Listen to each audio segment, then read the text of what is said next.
Pemerintah mengumumkan pengunduran diri Bambang Susantono sebagai Kepala Otorita Ibu Kota Nusantara IKN. Selain itu, Wakil Kepala Otorita IKN Doni Rahayu pun ikut mundur dari jabatan.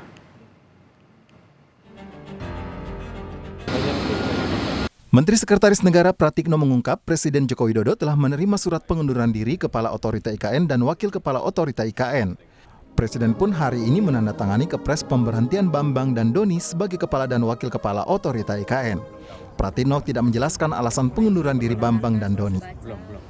Nah, pada hari ini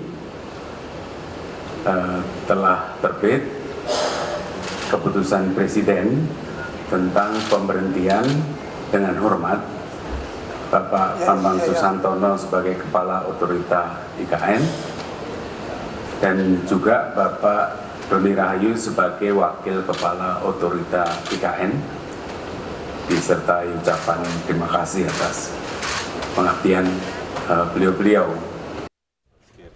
Dengan mundurnya Bambang dan Doni, Jokowi mengangkat Menteri PUPR Basuki Hadi Mulyono sebagai PLT Kepala Otorita IKN.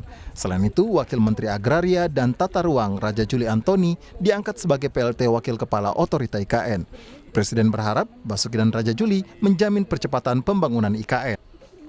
Mengangkat Menteri PUPR Pak Basuki sebagai PLT Kepala Otorita IKN dan juga mengangkat Wakil Menteri ATR, Wakil Kepala BPN sebagai Wakil Otorita IKN. Jadi Bapak Presiden berharap tadi beliau dipanggil, Pak Menteri PUPR dan Pak Wamen ATR dipanggil oleh Bapak Presiden agar dalam status sebagai PLT ini segera untuk menjamin percepatan pembangunan IKN dengan sebaik-baiknya dengan Pelaksana tugas Kepala Otorita IKN Basuki Hadi Mulyono menepis kabar mundurnya Bambang terkait rencana upacara 17 Agustus di IKN yang akan dihadiri oleh Presiden Joko Widodo. Basuki pun memastikan Presiden Joko Widodo akan berkantor di Ibu Kota Negara setelah instalasi air IKN selesai. Pengerjaan saluran air ditargetkan rampung pada akhir Juni atau awal Juli 2024. Baru hari ini aja Pak. Iya. Ya, karena kita kan kami saya kira nggak ada masalah. Mudah-mudahan justru mempertinggi kepercayaan mana yang menggantikan wakil menteri. Pak, berarti untuk rencana Presiden berkantor di IKN Juli akan tetap on schedule, Pak? Insya Allah kalau akhirnya masuk Juli ini akan masuk. Sekjen PDP Hasto Kristianto menyebut mundurnya Kepala Otorita IKN menunjukkan tidak matangnya perencanaan pembangunan IKN. Hasto menyebut tidak adanya ruang perencanaan yang matang menyebabkan beban kerja bagi pejabat di IKN terlalu berat. Sehingga mundurnya Kepala Otorita dan wakilnya itu bagian dari suatu perencanaan yang tidak matang. Dan ini sebenarnya sangat disesalkan karena 17 Agustus itu tidak lama lagi. Tetapi kembali, ini ketika segala sesuatunya itu muncul sebagai direction dari pusat yang harus dijalankan tanpa membuka suatu ruang bagi perencanaan secara alami harus berjalan, yang terjadi seperti ini. Sehingga ini akibat suatu perencanaan yang tidak matang, yang terburu-buru, sehingga menciptakan beban kerja yang begitu besar yang membuat yang bersangkutan mundur. Presiden Joko Widodo masih mencari kandidat definitif untuk memimpin otorita IKN. Jokowi berencana menggelar upacara Hari Kemerdekaan 17 Agustus nanti di IKN. Tim Liputan, Kompas TV. Dua pejabat otorita IKN hari ini mundur, dan akankah mundurnya dua pejabat IKN ini bisa berpengaruh terhadap investasi dan percepatan pembangunan IKN? Kita bahas bersama anggota Komisi 2 DPR fraksi PAN Guspardi Gaus dan pakar kebijakan publik Trubus Rahardiansyah. Selamat malam Pak Guspardi, Pak Trubus. Selamat malam, Assalamualaikum warahmatullahi wabarakatuh. Waalaikumsalam warahmatullahi wabarakatuh. Saya ke Pak Guspardi, kalau PAN melihatnya apa iya seperti PDIP yang tadi bilang kritiknya targetnya terlalu berat untuk IKN ini dan bahkan perencanaannya tidak matang? Ya, saya memang beberapa hari yang lewat ditelepon oleh berbagai mass media menanyakan tentang kebenaran daripada Pak Bambang serta Pak Tony mundur dari jabatannya. Tapi ketika itu dibilang, oh, pada hari ini bahwa informasi itu benar adanya. Tentu saya dikagetkan dan merasa prihatin terhadap mundurnya dua tokoh dalam rangka proses pembangunan IKN ini. Tentu kita yakin dan percaya bahwa sistem di pemerintahan dan pembangunan kan sudah ada mekanismenya.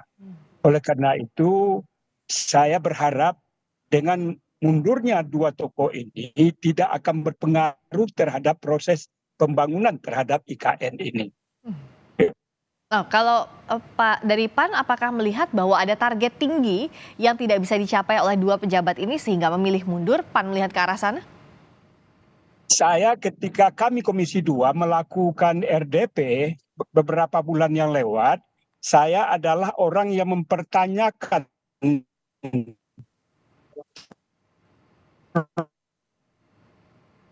progress report dari sendiri sebagai disampaikan oleh Pak Bambang itu ketika beliau memimpin RDP dengan Komisi 2 memang banyak capaian-capaian yang menurut hemat saya sulit untuk bisa target itu sesuai dengan target yang diharapkan. Lalu saya mempertanyakan ketika itu persoalan keinginan untuk melaksanakan hari proklamasi, menurut hemat saya ketika itu saya ungkapkan hari proklamasi itu kapan saja bisa dilaksanakan, di mana saja bisa dilaksanakan, tidak tergantung kepada proses daripada pembangunan. Jadi korelasi antara pelaksanaan hari proklamasi dengan progress report terhadap pembangunan menurut hemat saya bukanlah sesuatu yang penting kita bahas, tetapi yang paling penting itu adalah bagaimana proses report yang ditargetkan oleh pemerintah, begitu juga schedule yang direncanakan oleh kepala IKN itu sesuai dengan harapan dan keinginan. Dan perlu juga dicatat bahwa Pak Bambang itu kan manajerial. Soal pembangunan adanya kan di PUPR. Oleh karena itu soal progress report pembangunan itu pelaksanaannya tentu lebih banyak kita tanyakan kepada Pak Basuki sebagai pelaksana daripada proyek tersebut. Sedangkan Pak Bambang adalah orang yang memanage bagaimana proses secara menyeluruh itu bisa diatur sedemikian rupa sesuai dengan harapan dan keinginan daripada Bapak Presiden. Baik, kalau dari Pak Trubus, lihatnya apa sih yang jadi kendala utama dalam mewujudkan target IKN percepatan pembangunan IKN dalam waktu dekat ini sehingga ada dua pejabatnya mundur? Iya, menurut saya adanya banyak protes-protes dari masyarakat, ada juga yang memang selama ini cukup muncul di publik. Kemudian juga persoalan ini Mbak, pembebasan lahan tanah itu. Nah ini menjadi hal yang sangat prinsip juga karena apa? Karena pembebasan tanah selama ini banyak mengalami kendala sehingga ini menimbulkan pertimbangan yang berat bagi Bambang Susantono untuk melaksanakan. Selain itu juga ada persoalan infrastruktur pendanaannya yang sampai hari ini masih murni menggunakan APBN dan belum ada investor yang masuk juga di situ, sehingga kelihatannya dengan target-target yang selama ini ditetapkan itu memang jauh dari harapan, artinya belum realistis Mbak, sehingga ini menyebabkan beban berat bagi Bambang Susantono dan kawan-kawan untuk melaksanakan secara realistis gitu ya. Yang selain itu saya melihat Bambang Susantono menghadapi situasi yang berat, tekanan-tekanan dari Kementerian PUPR karena selama ini kan meskipun dia sebagai pelaksana manajer di lapangan toh di dalam konteks ini adalah IKN itu sifatnya otonom sehingga dia harus bisa mampu mengembangkan secara cepat, tetapi karena situasinya yang diburu-buru kemudian juga karena targetnya banyak yang muluk-muluk juga sehingga yang terjadi adalah bagi Bambang Susantono mau tidak mau dihadapkan oleh situasi yang tidak ada pilihan kecuali mengundurkan diri gitu Mbak. Jadi ini memang yang sangat realistis dan logis dalam pengertian bahwa apapun yang terjadi, siapapun yang memegang kondisi ini akan berat Mbak. Apalagi target adanya 17 Agustus harus Ya. istilahnya proklamasi di sana lah, kira-kira seperti itu, Mbak. Ya, ini kan 1 hari bahkan diumumkannya sebelum Pak Presiden Jokowi hari ini sudah ada di IKN, tapi harusnya besok sudah mulai groundbreaking dan sebagainya. Kalau Pak Gus Pardi lihat dengan ditunjuknya Pak Bas backgroundnya infrastruktur PUPR, lalu Mas Raja Juli itu soal agraria tata ruang, apakah memang bisa dianggap menyelesaikan permasalahan infrastruktur dan juga pembebasan lahan yang sampai saat ini masih jadi kendala, Pak Gus? Memang sebagaimana kita dapatkan informasi dari berbagai mass media, persoalan tanah adalah sesuatu yang luar biasa yang disampaikan oleh Pak Bambang ketika itu. Pembebasan tanah adalah sesuatu yang bukanlah sesuatu yang sederhana. Dan ketika itu saya juga bagian orang yang mempertanyakan tentang progress report apakah bisa sesuai dengan target. Nah, oleh karena itu, karena Pak Bambang ini adalah manajerial, sedangkan pelaksana adalah PUPR adalah Pak Basuki, tentu kita harapkan dengan ditunjuknya Pak Basuki sebagai pelaksana dari kepala IKN ini, tentu kita harapkan percepatan terhadap pembangunan itu sesuai dengan harapan dan keinginan. Tapi dari kertas kerja yang disampaikan oleh Pak Bambang ketika kami melakukan RDP beberapa bulan yang lewat, memang ada sesuatu yang menurut hemat saya sulit untuk dicapai target yang beliau sampaikan itu. Apa itu Nah, terutama? Ya banyak hal capaian itu baru ada yang 42%, 50%, sedangkan target yang ingin diselesaikan itu dalam jangka waktu 2-3 bulan itu adalah sesuatu yang sulit menurut hemat saya untuk direalisasikan. Oleh karena itu dengan ditunjuknya Pak Basuki sebagai PLT daripada kepala ini, tentu beliau bisa melakukan progress report terhadap percepatan pembangunan ini bisa dilakukan. Tetapi ini adalah sesuatu yang tidaklah sederhana. Oleh karena itu saya berharap bahwa kondisi ini tentu harus diselesaikan secara menyeluruh. Ibarat memasak bika itu di atas ditekan oleh pemerintah, dalam hal ini oleh presiden, di bawah banyak persoalan-persoalan yang harus diselesaikan oleh kepala IKN ini. Dua mata rantai inilah yang perlu diselesaikan, karena bagaimanapun dua hal ini tentu adalah sesuatu yang menjadi kendala untuk melakukan percepatan itu. Nah, Pak Trubus, bagaimana solusi yang bisa terbayangkan? Satu, menjaga trust investor, yang berikutnya adalah percepatan pembangunan.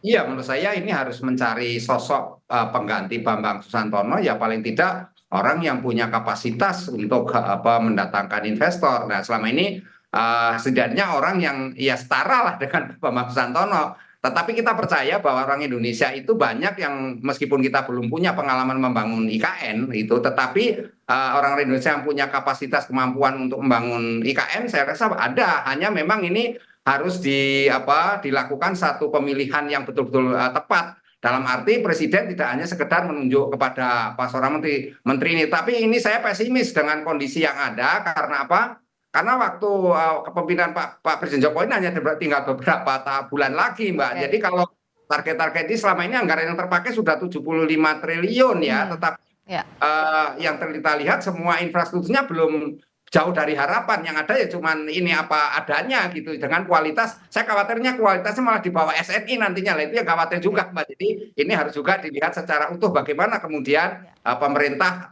tidak semerta-merta mengatakan bahwa dengan ditunjuknya Raja Juli Antoni persoalan tanah akan selesai juga. Saya rasa juga ini satu hal yang mission impossible juga, Mbak, menurut saya itu. Nah, seberapa bisa pemerintah mengatasi tantangan ini, percepatan pembangunan dan juga kepercayaan investor di sisa beberapa bulan pemerintahan Presiden Joko Widodo untuk mengebut IKN?